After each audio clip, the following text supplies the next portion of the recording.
Hoy nos sumamos a las corrientes de conocimiento de Christophe Pais, experto en gastronomía e innovación, cofundador de Arroces La Bomba y de Rising Action.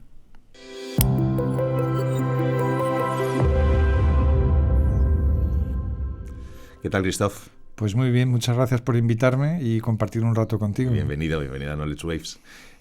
Hace una década aproximadamente llegas al mundo de la restauración procedente del ámbito financiero y creas La Bomba Bistro. Sí. Y bueno, pues eso era fruto de una afición infinita por la gastronomía, muy ingenuo en un primer momento, hasta el extremo de que cuando venían críticos no nos atrevíamos ni a saludarles y nos quedábamos mirando cómo los atendían los camareros. Y bueno, esa afición luego nos ha perseguido y ha sido nuestro motor durante un montón de años, con muchísimas satisfacciones, y la verdad es que estamos encantados de haber emprendido ese giro de tanto mi socia, que venía de Nueva York, como yo, y bueno, pues ha estado muy bien. Bueno, yo recuerdo, ya erais bastante innovadores a La Bomba Bistro. Yo recuerdo que además a ti te gustaba explicar los platos, experimentabas continuamente con el pollo, que por cierto hacías un pollo excepcional, sí. que el lo hacías durante sí. no sé cuántas horas, sí. un día, ¿no? Si no recuerdo mal, durante 24 horas. Los arroces también, no parabais de experimentar. Bueno, nosotros siempre hemos tenido una aproximación muy técnica, porque en realidad, por inquietud, por curiosidad, empezamos a leer muchos papeles científicos sobre cómo el cerebro interpreta la comida. Se sabe muy poco aún de esto, ¿no? ¿Qué es lo que pasa una vez que un alimento deja de ser visto y cuando lo metemos dentro de la boca? ¿Cómo interactúan de los 5 sentidos, los 3 más importantes en la comida, que son el sabor, el aroma y la textura? ¿Y cómo interactúan entre ellos? Y cómo va rankeando el cerebro la comida en función de la calificación que va dando al sabor, al aroma, a la textura, de tal forma que es súper complejo, se sabe muy poco. Hay, por ejemplo, un instituto que seguimos mucho, que es el Instituto de los Sentidos de Dijon, que tiene 15 equipos, cada uno compuesto por 10 científicos, para analizar las distintas fases de esa comida. Y nosotros, por curiosidad, por aproximación, por mejorar, por intentar estar a la altura de las expectativas de las personas, pues intentábamos mejorar los platos, y esa búsqueda del sabor, esa búsqueda del placer de comer o de dar de comer muy bien, pues nos ha seguido, gracias a Dios, hasta hoy, y espero que el resto de mi vida, ¿no? Y precisamente cuando estabais dando ese placer a los madrileños y el restaurante gozaba de las mejores críticas, etcétera, decidisteis dar un giro, ¿no? Sí. Cerrasteis el restaurante, algo bastante atípico, por cierto, ¿no? Sí, hombre, era un restaurante muy famoso en Madrid, teníamos una clientela extraordinaria, que echamos muchísimo de menos. Y estábamos en la lista de los mejores restaurantes de Madrid, y bueno, y lo cerramos porque principalmente teníamos mucha frustración con la regularidad. Esto es un caballo de batalla en cocina habitual, ¿no? Entonces buscamos la escalabilidad del arroz. Y bueno, ¿qué significa la escalabilidad del arroz? Pues significa ser capaz de hacer arroces muy sabrosos, de punto perfecto, cocción idónea, de forma regular y en cantidad. Y esa escalabilidad, cerramos el restaurante para desarrollar una plataforma de hardware y software, simplificando un poco, una especie de Siri, que a través de inteligencia artificial e IoT no solo ayudaba a los cocineros a semi-automatizar los procesos, sino que además, sin que los cocineros intervinieran, subía y bajaba el fuego y iba ajustando los tiempos de cocción para conseguir un resultado idóneo. Esta tecnología, que creemos honestamente que será la tecnología que habrá en el futuro en las cocinas, porque los cocineros que teníamos, algunos venían de sitios, de los mejores sitios de España, estaban encantados y consideraban que era una ayuda formidable. Entonces pensamos que esa tecnología acabará siendo así en las cocinas, ¿no? Esa tecnología funcionó muy bien, con unos niveles de productividad muy altos, pero al final llegó la pandemia y de alguna forma tuvimos que parar. Y lo que no paró fue, digamos, nuestra ambición de conseguir platos mejores, más sabor, esa búsqueda del sabor, esa búsqueda de la experiencia, ¿no? Eso no paró. Vuestra curiosidad, ¿no? No, la curiosidad. Porque no realmente en ese proyecto buscabais, patentando una serie de máquinas las patentamos, novedosas, ¿no?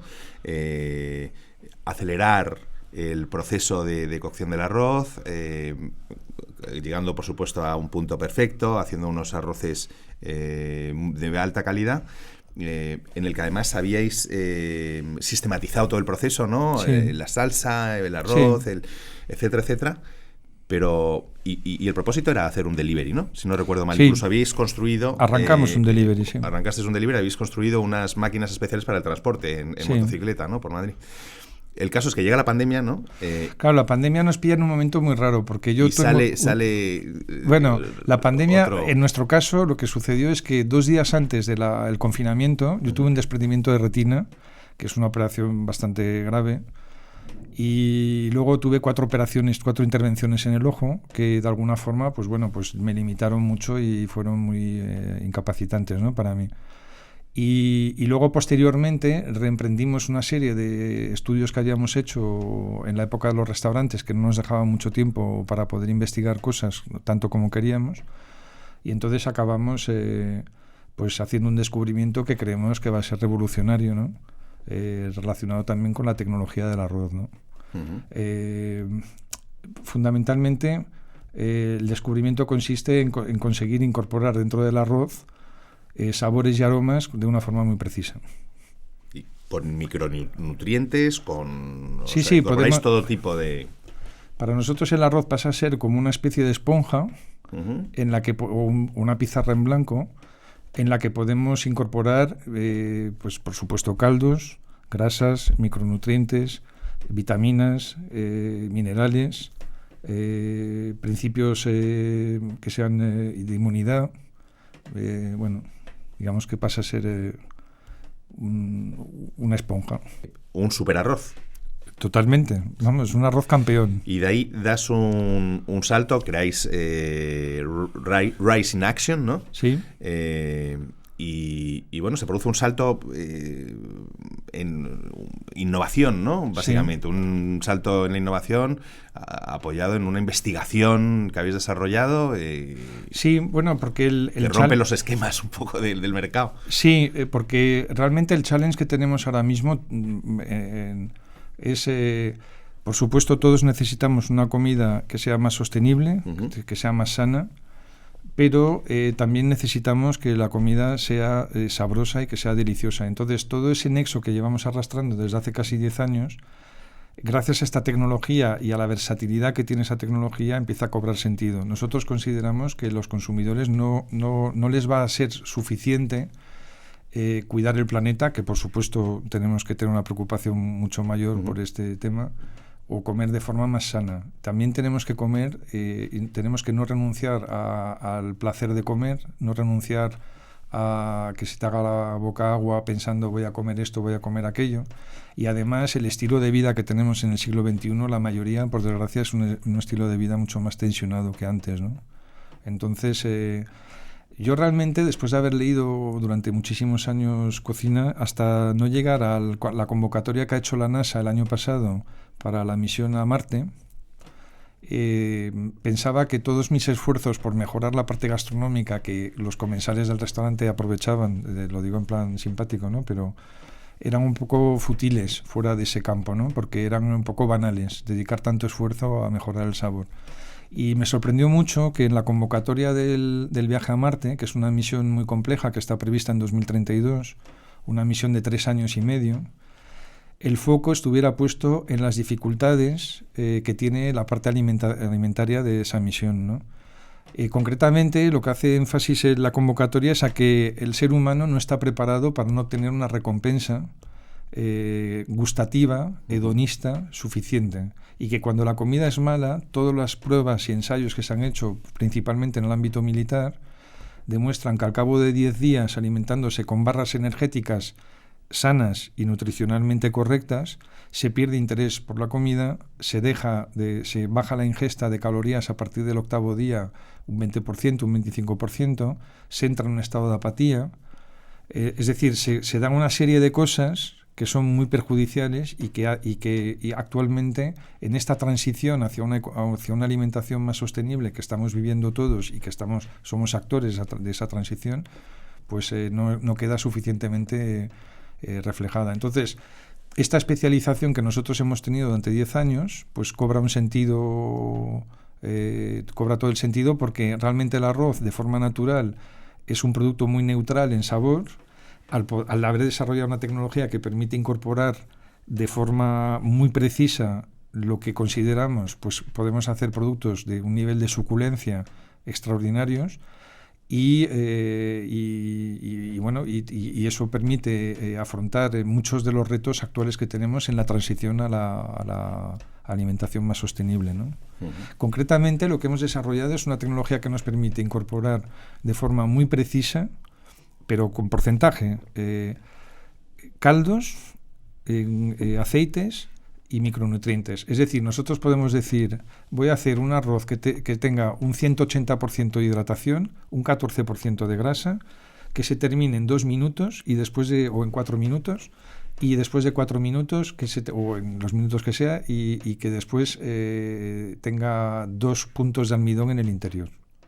O sea, tenemos un control desconocido hasta el momento del ingrediente, ¿no? Uh-huh. Y en ese sentido es el motivo por el que pensamos que tendremos un papel muy importante en esa transición a la alimentación más sostenible, porque el problema que hay ahora mismo es que muchas de esas proteínas vegetales o de origen vegetal no aportan suficiente satisfacción. Y entonces, volviendo un poco al comentario de la NASA, lo que está sucediendo es que no tienen una aceptación ni tan rápida ni tan amplia como deseamos todos, porque esa transición hacia una alimentación más sostenible va a pasar sí o sí, ¿no? Es una cuestión de... Entonces nosotros pensamos que seremos un catalizador de ese cambio, ¿no? De hecho, comentábamos los productos de proteína vegetal, una vez que los pruebas, no suele haber mucha recurrencia, ¿no? Bueno, hace pocos días Financial Times publicó una nota diciendo que había un 41% de gente que no repetía. Claro. También depende porque, por ejemplo, en ese campo, los que tienen platos combinados que reúnen varios ingredientes sí que tienen recurrencias mayores, uh-huh. Pero todos los que tienen únicamente proteína, pues no es suficientemente satisfactorio para los que están en ese nicho de mercado. Y, por supuesto, muchos flexitarianos no entran en ese nicho porque no lo prueban una vez y no repiten, o muchos no lo prueban siquiera, ¿no? Por eso pensamos que nosotros seremos un catalizador, porque la combinación de esas proteínas vegetales y de nuestro producto pues da unas posibilidades maravillosas, ¿no? Que ojalá pudierais probar. Si lo hubiera sabido, lo hubiera traído. Y además, ¿cuál es vuestra guía, vuestro propósito en este sentido? Porque atacáis el campo de la salud, ¿no? Con los micronutrientes, tiene, bueno, desde luego, factores de sostenibilidad. Hay una tecnología.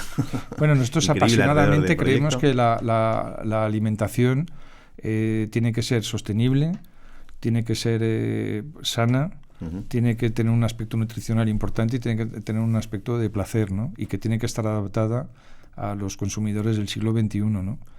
Y en este sentido nosotros pensamos, como decía antes, que podremos contribuir y seremos un actor importante en esa adaptación, ¿no? En esa transición hacia una alimentación más sostenible y ese es nuestro propósito, ¿no? Producir uh-huh. placer en esa transición, uh-huh. ayudar a esa transición y que seamos una ayuda, ¿no? En ese proceso. ¿Se ha ido transformando el propósito desde que dejáis el proyecto de la Bomba Bistró y vais buscando ese arroz perfecto y ese delivery, y va cambiando un poco la guía que os va trasladando a este momento? Bueno, al final el nexo siempre ha sido el sabor, ¿no? Y producir placer, y en este caso pues está en juego el modo de vida, está en juego muchas cosas, ¿no? Bueno, es que se han ido incrementando los valores, ¿no? Sí.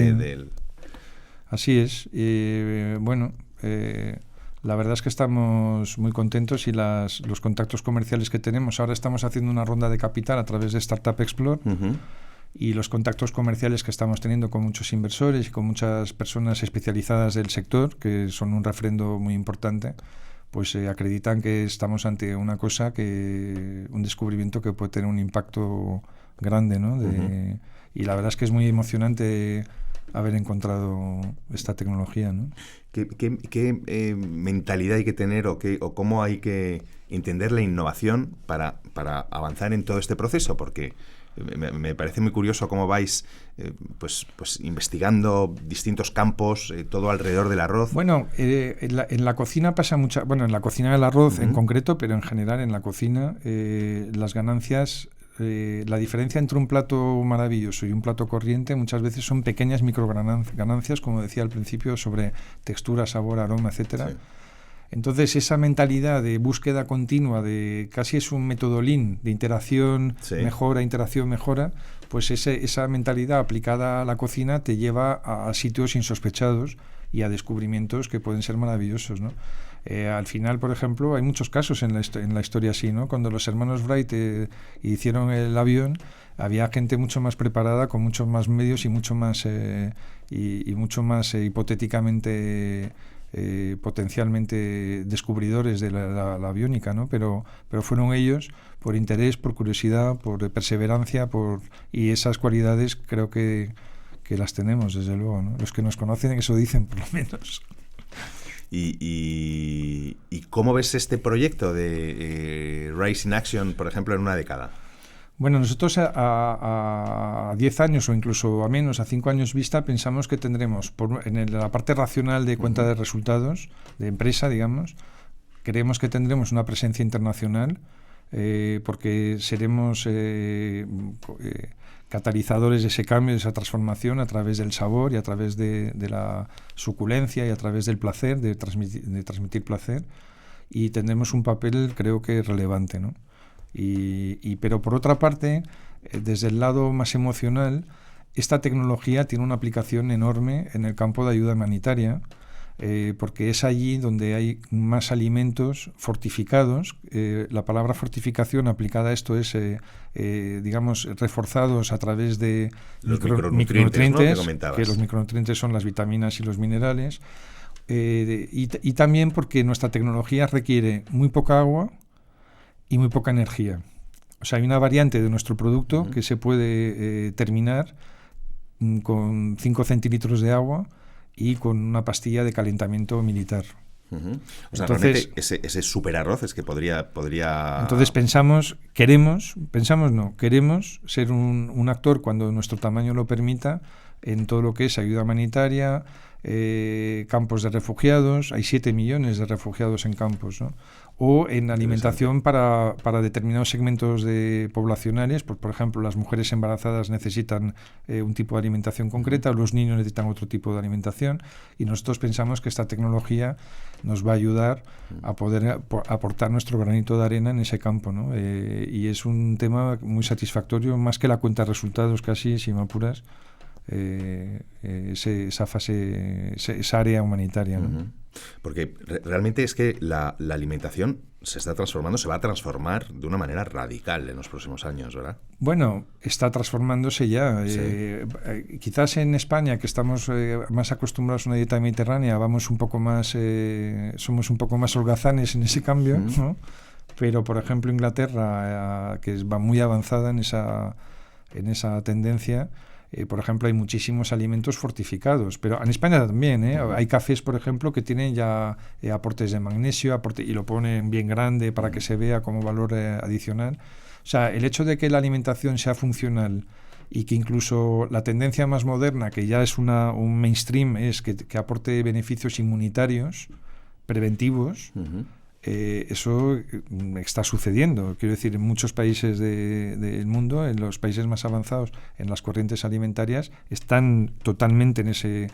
¿Cuánto tiempo tardará en llegar esa corriente a las mesas españolas? Pues no sé, pero será cuestión de poco tiempo, porque esa transición es un movimiento imparable. No es como una ola, y que es una ola que no para, porque además no tiene vuelta atrás y no tiene... También tenemos que cambiar un poco el chip, yo creo, ¿no? Porque hemos tenido una vida como hasta la pandemia, vivíamos con mucha despreocupación en general, ¿no? Una vez superado el bache de la crisis de 2008, vivíamos un poco con mucha despreocupación, y la pandemia de alguna forma nos ha vuelto a poner en un esquema mental de decir, oye, hay que valorar las cosas. Ha sido un cambio tan brusco, tan dramático y tan que nos ha hecho replantearnos cosas que a lo mejor antes hubiéramos rechazado más, ¿no? Sí. Quizá a mí me da la sensación, fíjate, que la gente no es que viviese despreocupada, es que no tenía tiempo para pensar, porque en general la mayoría de la gente que tiene un trabajo en una gran ciudad, lo que tiene es un ritmo de vida. Sí, una tensión insoportable. Que vive el día a día como una rutina acelerada. Pero eso ha cambiado unos hábitos increíbles. Por ejemplo, en el sector de la restauración, las dificultades que antes había endémicas de contratación de personal se han multiplicado por 3 o por 4. Hay países en los que es prácticamente imposible. Por ejemplo, en Nueva York, el Wall Street Journal hace 3 meses o 4 decía que Burger King y McDonald's habían tenido que poner invitación para 7 o 8 personas para que la gente viniera a las entrevistas. Les ponían un welcome de $1.500 por entrar en la empresa y les estaba pagando $25 la hora, y aún así tenían problemas de contratación. Eso es una barbaridad, porque en España estamos hablando de que la gente cobra la mitad. Sí, bueno, si en España hacen ese welcome es una barbaridad. Romperían el mercado, pero... O sea, que eso es algo, y de hecho nuestro producto en parte también, en la parte comercial, tiene un potencial bestial por eso, ¿no? Porque al final hay que buscar productos que sean sostenibles, sanos, sabrosos, y que además sean más fáciles y sean más rápidos. La gente también no quiere esperar tanto. Claro. Antes comías en 4 horas o 3 horas en un restaurante, ahora quieres comer en 1 hora y cuarto.